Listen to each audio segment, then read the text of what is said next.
Hello. So today I am back here with Eric to talk about a new topic. And this one is going to be connectors. So some of you might be thinking, connectors, what's the big deal? And some of you thinking, connectors, that's right. So, Eric, let's start out. And people often say, just connect the systems. Why isn't it that simple? Yeah, thanks, Steph. This is something that comes up a lot because in our industry, we're heavily focused on the translation part of the system of business that we're operating. And it's really not that simple. Of course, that's a critical part of it. And that's one of the reasons why we're in this industry is to provide translations. But when you think about the systems and how they need to connect to each other, the permutations start getting astronomically complex very, very quickly. So there's hundreds of content systems. There's something like 40 TMSs out there. Even if you're only counting the major ones, there's a whole bunch of adjacent tools as well. So I was doing some back of the napkin math, kind of looking at the number of permutations out there of all the different systems that need to talk to each other in our industry, and it very rapidly hits tens and hundreds of thousands. And then there's this natural inclination of buyers to say, oh, you have a connector for such and such, and it's not that simple. The implementation varies. There's lots of customization on each of the different aspects. There's also these systems don't necessarily speak the same language. So I was looking at InRiver, for example. They have a entity-driven kind of object level. And then XTM thinks about it in terms of jobs. Localize maybe thinks of it in terms of strings. Each of the approvals at each of these steps could mean different things. So publish, complete, approve, these things all have different meanings, and there's different depths of integration that's possible. So generally speaking, there's very few examples of connectors really being a plug and play kind of mindset. Very often they are very complex, and there's a lot of gray area around what is and is not included in a what a system connection really looks like. Right.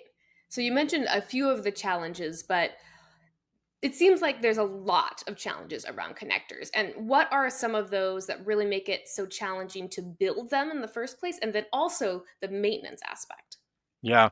Well, first of all, the API is different. They differ. Mhm. There's REST, SOAP, GraphQL. There's some that are underdeveloped, and they're also continue to be developed. So as these systems evolve, they add features that don't necessarily stay stable. And Mhm. if you build an automation, let's say it's handling tens or hundreds or even hundreds of thousands of transactions per any given time unit, one piece of those can silently go wrong or stop working correctly, then you might realize that you have a backlog that just builds up without the absence of something isn't always a signal, or you're not even measuring the absence of a signal. And so the building of these systems can be very, very complex and difficult to maintain. The workflow alignment is very difficult. The maintenance is often underestimated. There's sort of this one and done kind of mindset, and very often that doesn't work out. So realistically, it's probably worth considering if you're talking connector, you're also talking about 15 to 30% of the build cost per year just to keep it maintained. Right. And then what would be the consequences, I guess, from a business perspective if it does slip out of maintenance or doesn't work as expected? Well, you can have situations, as I alluded to earlier, where any one of the steps could break. The different integrations could break. Let's say there's a small change upstream, or there's a new use case that hadn't been planned for, and then you end up with a gap, and you can miss delivery windows at that point. Not only that, but you can end up with a staggering backlog. There's one project that I was involved with years ago that had such a high velocity that it stopped, I think, for a matter of 12 hours or so. And already at that point, the backlog took several days to catch up with just Oh, because wow. the volume was. So you can end up missing product windows, you could end up with the wrong locales, you could end up with outdated content going to the wrong markets. The compliance risks come from that. Generally, the burden falls to PMs often to spend hours chasing files or fixing or reworking, and your ROI just evaporates in that case. So connectors are fragile, and there's revenue, there's compliance, and there's some efficiency consequences to not getting the connectors working correctly. So then think about all these extra layers you have to put into it to monitor. Not only, it's not just a watch folder, it's like, is there a file there or not? But now you have to know, is there not a file when you were expecting one? Or is the file in the wrong format? Or there's some input criteria which isn't fitting the expected output. And therefore, we're running into a situation where backlog can be largely catastrophic very quickly. Wow. Okay. So it sounds like connectors might not be the best solution. Are there alternatives that enterprises are looking at that you've seen? Yes, I think sometimes they're looking at direct API integrations. So many software providers, let's say TMSs, will have a published API, and a customer or a client can essentially hook from their system straight into these systems without a connector layer. That means working with those API systems directly, you have more control, you have more tailored workflows, and there's really less vendor lock-in at that point as Mm. well, which is beneficial. You do need the engineering resources in-house to be able to configure those things. So that's something to consider. There's also middleware systems out there, and I think some of the signals that we're getting from Taos and others is that there's this discussion about orchestration. They're talking about iPaaS, which is an integration platform as a service. There's high level, there's things like MuleSoft and Boomi and Workato. These are kind of high level business systems that kind of handle a broad range of different systems. Internal to our industry, we've got folks like Blackbird IO, and then there's domain specific systems like Lingoport that are focused directly for developer as a developer extension. But there's a number of these kind of middleware providers out there that are angling to kind of be a hub that helps bridge different entities together. And then there's content standardization, and I think cleaner input pipes lead to better output. Common exchange formats like XLIF and JSON are standard in an industry. You'd be surprised at how many clients are still working with 1980s or 1990s to early 2000s technology, and they have these excessively complex kind of file management, like just the simple process of separating what you want to translate from what you're not going to translate, or being able to isolate workflows per different content types or different groups. You end up with exceptions per language, exceptions per locale, exceptions per product line. Companies buy these other different companies over time, and each one has legacy systems. Each of these systems can get very complex.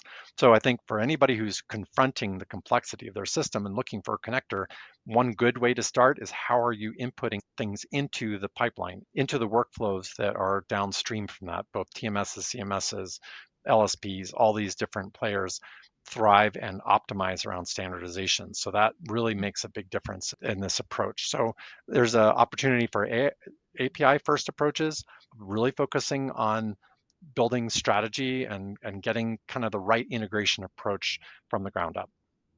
Right.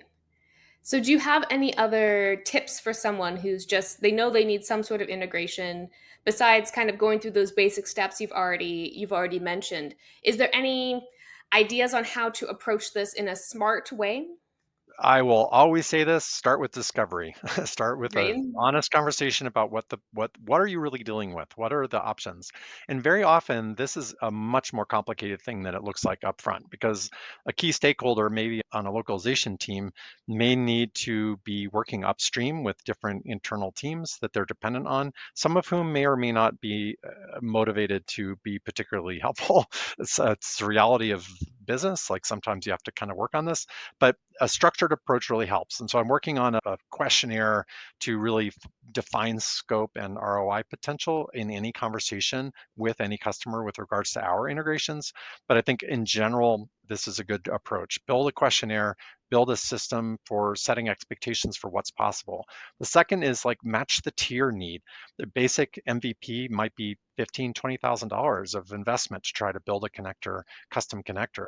It goes up from there. Mid-range might be up to 80,000, 100,000 maybe for enterprise implementations.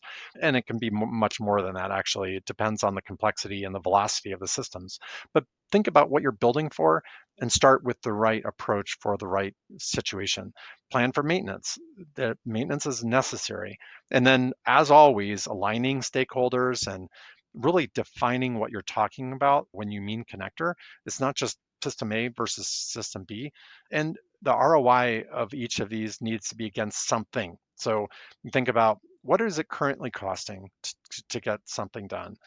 And you might think, well, it's costing a PM 20 minutes a day or 4 hours a day, or now I need a team of 6 project coordinators to be shuttling files around. That starts the conversation for what that ROI looks like. And now you can think about your long-term objectives from there. So, what about AI? Does AI factor in here at all? Does it help? Does it hurt? How does it come into this whole situation? It's a really good question. It's as tempting as it is to think about AI in this context of file management and task assignments. It's really important to consider that AI, and especially Gen AI, which is the thing that we're focused on the most these days, is not highly deterministic. It can get you close to your target, but often you need a person to make a decision. So you might use AI to monitor an existing connector to look for anomalies, for example. But when you need a workflow to work 100% of the time, we're at 99.9% efficiency, then you need something a little bit more deterministic and a little more structured to get that level of confidence. And we don't really want creativity here. You want reliability. So as a result, is a little less of an emphasis when it comes to connectors or systems integration. It doesn't mean it doesn't have a role to play within specific systems. So for example, thinking about booking an AI that say helps you with picking out flights for travel. AI can be good at identifying, taking your input natural language criteria to specify a particular parameters for a flight, but you still need somebody to make a decision about whether or not that flight is the right flight or not. And very often the number of permutations there are actually quite large. Number of possible flights, willingness to go through certain hubs, it just adds up. So I think in general, AI can play a role in that selection process as a filtering criteria, but it's not necessarily the right way to think about orchestrator models, except for in very narrow circumstances, which those who are familiar with the space could explain. I would be happy to explain this in more detail on a particular instance. There's just too many permutations to get into right here. But in general, it's a good idea to be thinking about it. But when it comes to connectors, it's a little bit boring, but it's really important to get it right. Okay. Any last words or thoughts on this topic?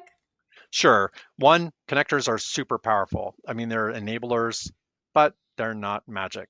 So enterprises, you really need to weigh your options. And that means looking at API options, look at middleware solutions, look at standardization with an emphasis on that last one. Because believe me, number one, so many problems could be solved with strong standardization up front. And I mean standardization not just in terms of file standardization, but just standardization in terms of what the expectations are. How are you defining your terms? What are the process steps that you're trying to deliver here? What does quality look like? What does a review mean? What are the choices that a human in the loop can make in a particular station in a workflow? How does that work? The goal here isn't just to move text between systems, it's to really look at a sustainable, scalable, multilingual content operation thing. So before you build, ask the right questions, start with a discovery framework, and then have a deeper, more focused conversation about how to make the specific business processes more efficient, one step at a time. Okay, perfect. Well, thank you so much, Erik. Thanks, Steph. Look forward to next time.